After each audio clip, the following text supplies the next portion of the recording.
the blue planet. Earth. Earth is dying. We were sent by the Global Committee on a last chance mission. Find new energy sources in the stars.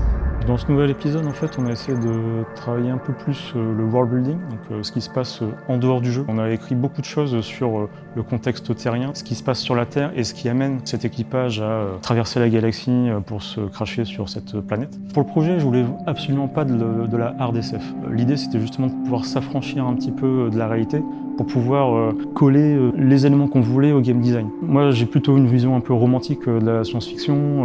On est plutôt dans le Star Wars ou dans le Star Trek, quoi. On utilise ce qu'on peut utiliser de fantaisiste, mais on essaye de raccrocher les wagons à une certaine réalité, parce que bon, ça, c'est dans notre ADN, on peut rien y faire.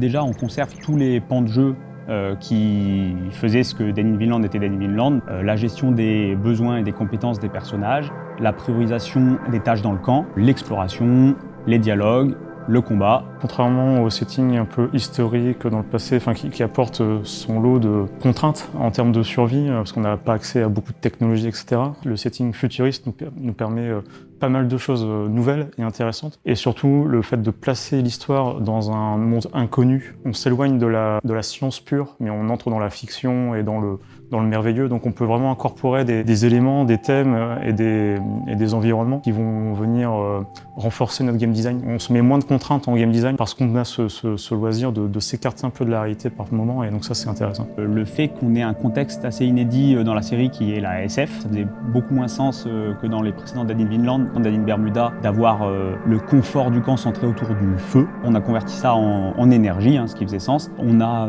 une quantité d'énergie quotidienne qui est réinitialisée toutes les nuits. Utiliser certaines stations, faire certaines activités, ça va nous coûter de l'énergie. Si on a besoin vraiment d'un petit coup de pouce, on peut générer un petit surplus d'énergie, mais qui ne sera pas conservé du jour au lendemain. Pour Dead in, j'ai pas voulu m'enfermer spécifiquement dans des œuvres que je connaissais déjà, parce qu'on crée un nouveau monde. J'avais peur de me retrouver très enfermée par mes références. Je me suis plutôt tournée vers la science que j'affectionne tout particulièrement. Je me suis souvenue de toutes les singularités que j'ai pu voir dans les documentaires dans mon enfance, etc. Après, au niveau des références que j'ai transmises à l'équipe, il y avait Anton Fadiev qui m'a énormément aidé au niveau de la composition de ces décors, qui n'était pas mon fort non plus à la base. Son travail sur les échelles, le dynamisme de ces décors, notamment sur le jeu dueliste. Ensuite, il y avait Yu Yiming, qui est un concept artiste de renom. C'est des décors très contemplatifs avec énormément de mouvements. Et je voulais qu'on trouve cette vie-là dans Tareth. C'est Florian Coudray, notamment son travail sur Haven, en tout début de concept art sur le projet. Il explorait des univers un peu extraterrestres, mais qui aient l'air très naturels et peu délabrés, plein de vie et très ronds et doux. Après, au niveau des références dans lesquelles j'ai pu baigner, je voulais me rapprocher plus de science-fiction qui ait l'air organique. La composition dans Dead in Antares, elle est un petit peu particulière parce que, un peu à l'instar de ce qu'on avait fait sur The Last Spell, drôle. Un peu comme ce qu'on avait fait sur The Last Spell, le but ici était un peu d'aller à contre-pied de ce qui se fait habituellement en science-fiction d'un point de vue purement musical. On s'est éloigné un petit peu du cliché gros synthétiseur ou orchestral pour aller plutôt chercher des sonorités post-rock. On a travaillé autour d'instruments comme la guitare, de plein de manières différentes, avec beaucoup de traitements, avec un gros travail aussi sur la voix. On a des parties chantées, mais on a aussi beaucoup de parties qui sont simplement sous forme de chorus et qui viennent se mêler un petit peu aux ambiantes, aux pads. J'ai puisé beaucoup plus mes inspirations dans des jeux plus oniriques comme Gris, Abzu, Journey, que des jeux beaucoup plus SF qui sont peut-être trop dans la hard science avec des traits très rectilignes, des terres aliens un peu plus mornes, etc. Je dirais pas qu'il y a de manière générale des sons qui sont... en tout cas une approche qui est très stéréotypée par rapport à la science-fiction. Au contraire, je pense que chaque jeu essaie de déployer un peu son univers. Le nôtre, il est très englobant. Il est là pour faire en sorte que le joueur reste longtemps devant l'écran sans être bored, sans être trop oppressé par le son. Donc les sonorités, elles sont ambiantes, elles sont génératives. On a fait en sorte que les écosystèmes soient vraiment très organiques. Le son, en tout cas, dans la façon dont on l'a fait nous, se veut doux et enveloppant, alors teinté de mélancolie parce qu'on est quand même dans un jeu qui est assez difficile, qui est un jeu de survie. Le but, c'était absolument pas de brusquer le joueur, au contraire, de plutôt l'accompagner dans sa game, quoi. On commençait à plus voir en fait ce projet. Ça faisait 7 ans aussi qu'on bossait sur les Dead-In. Il nous fallait un break, clairement. Mais retourner dessus 7 ans après, on retrouve des marques qui sont familières et sur lesquelles on va beaucoup plus vite en termes de production. Donc ça, c'est super intéressant. Et aussi, on revoit les défauts qu'on avait vus à l'époque, qu'on n'avait pas pu corriger par manque de moyens, etc. Dans Dead in Vinland, le confort nocturne, le confort du sommeil, il est très lié à la température, à la météo actuelle. Dans Dead in Antares, ce qu'on a souhaité faire, c'est une petite couche supplémentaire entre les deux. Donc on a la météo qui affecte la température interne de l'abri, mais pour autant, il ne suffit pas d'un jour de grand froid pour que l'abri se transforme en frigo. Il y a une petite persistance du jour au lendemain. Le joueur peut aussi agir sur le thermostat pour atténuer les effets de cette température externe. On s'est nourri un peu de notre expérience sur les 2 précédents pour construire une nouvelle façon de faire la narration. C'était plein de petites séquences un peu random qui se juxtaposaient. Dans celui-ci, on voulait avoir une vraie histoire, vraiment arriver à suivre les premiers pas de cette équipe sur cette nouvelle planète, la découverte de ce nouveau monde, avec toujours un petit peu de random et de relations qui évoluent au fil du temps, mais globalement une narration un peu plus sérieuse, positive.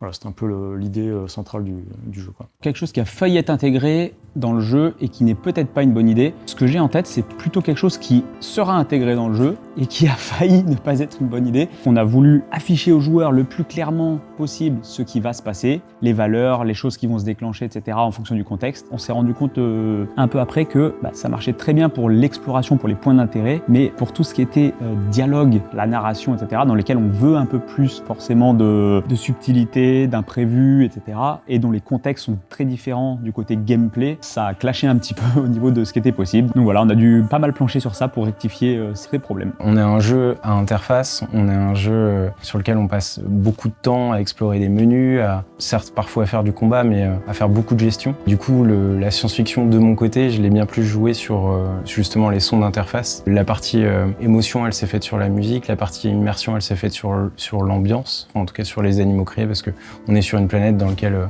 il y a un écosystème qui est très vivant. Et du coup, la partie plus sci-fi, en tout cas cliché tel qu'on pourrait se l'imaginer, elle se fait beaucoup plus au niveau des interfaces. Je sais pas si c'est le contexte actuel du monde et les années Covid qui sont passées par là, mais c'est clair que sur ce jeu-là, j'avais envie d'une atmosphère un peu plus bienveillante. On joue vraiment une équipe d'experts dans leur domaine qui vont devoir collaborer pour essayer de survivre le plus longtemps possible et de résoudre les mystères de cette planète. C'est vraiment un paradigme un peu différent et je pense que ça a été beaucoup inspiré par l'actualité récente. Et on a envie d'un peu plus de positivité et de héros qui sont vraiment des héros. Le casting des habitants d'Antares était vraiment chouette à travailler parce qu'il fallait imaginer une nouvelle forme de vie qui est une vulnérabilité et quelque chose de solide parce qu'ils sont faits de métal. Je voulais que par leur aspect, ils arrivent à véhiculer leur caractère et éventuellement de la dangerosité par rapport à l'humain. Les personnages terriens sont en fait les aliens qui débarquent sur Antares et je voulais vraiment qu'ils soient très différents de la planète. Donc eux, ils vont justement avoir ces couleurs plus brunes, vertes, qui sont complètement étrangères à la planète. Depuis des années, je construisais un Pinterest avec des photographies de personnes que je trouvais très intéressantes au niveau de la construction de leur visage. Des mâchoires un peu carrées, des nez busqués, des sourcils très marqués et très expressifs, ou des gens qui sont un peu plus androgynes, des coiffures presque dessinées. Et c'est vraiment ce qui m'inspirait à ce niveau-là. Après, j'ai pas eu de personnes ou de personnages de référence pour le casting, à part seulement Amelia, qui est très inspirée du sergent Calhoun dans les mondes de Ralph. Dans Dead in Antares, on a un système d'expression sur les visages des personnages qui est bien plus poussé que dans les précédents. On a une vingtaine d'expressions différentes par personnage, juste en changeant les sourcils, en changeant les bouches, les yeux, etc. Et on s'est beaucoup amusé avec ce système. Assez régulièrement, on sort des petits mèmes internes à la boîte avec des expressions de personnages, et bon, ça nous fait beaucoup rire. Je pense que j'ai le plus préféré imaginer la planète en elle-même. Est-ce que je sentirais un vent très fort contre moi? Est-ce qu'il y a des particules de sable qui vont fouetter mon visage, qui vont me blesser? Est-ce que la chaleur est écrasante? Est-ce qu'à l'inverse, je peux entendre l'eau derrière moi, des oiseaux, des plantes, du bruissement des feuilles? M'imaginer vraiment dans la scène et rajouter tous les petits détails qui pouvaient rendre l'univers vivant ou plus mort et plus hostile.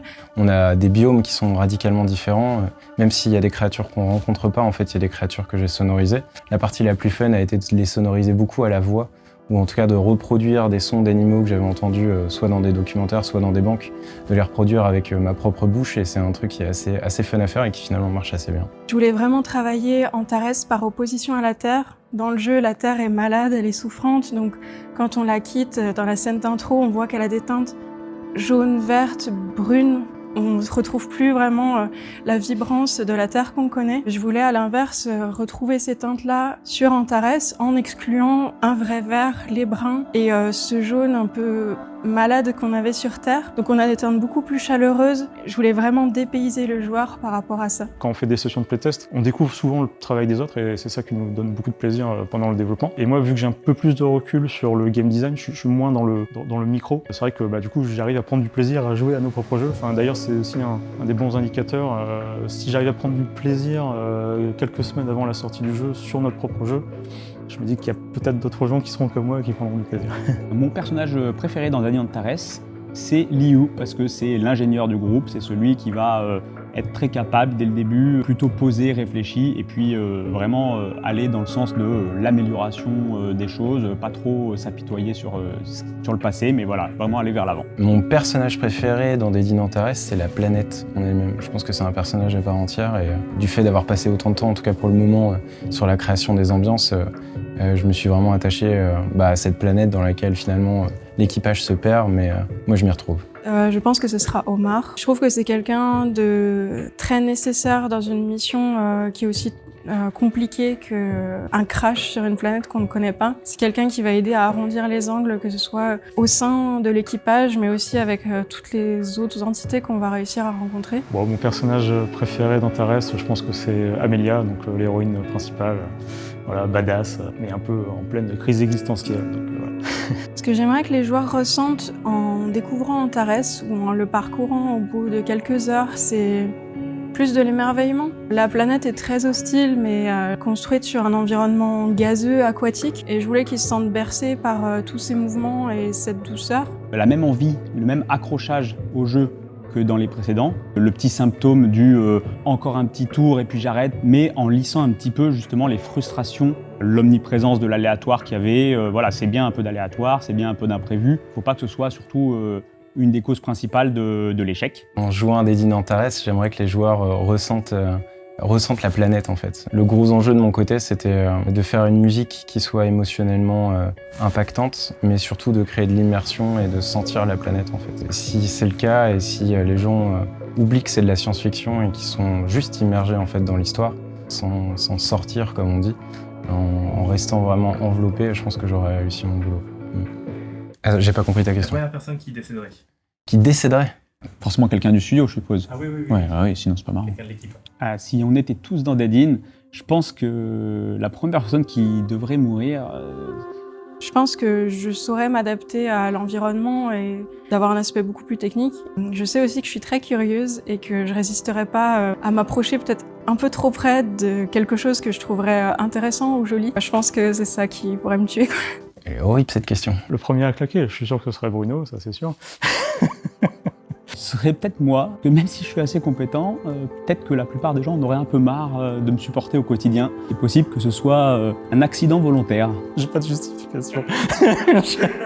Il est vraiment pas fait pour l'extérieur. Ce serait le producteur, évidemment, c'est toujours la faute du producteur. Dead in Antares.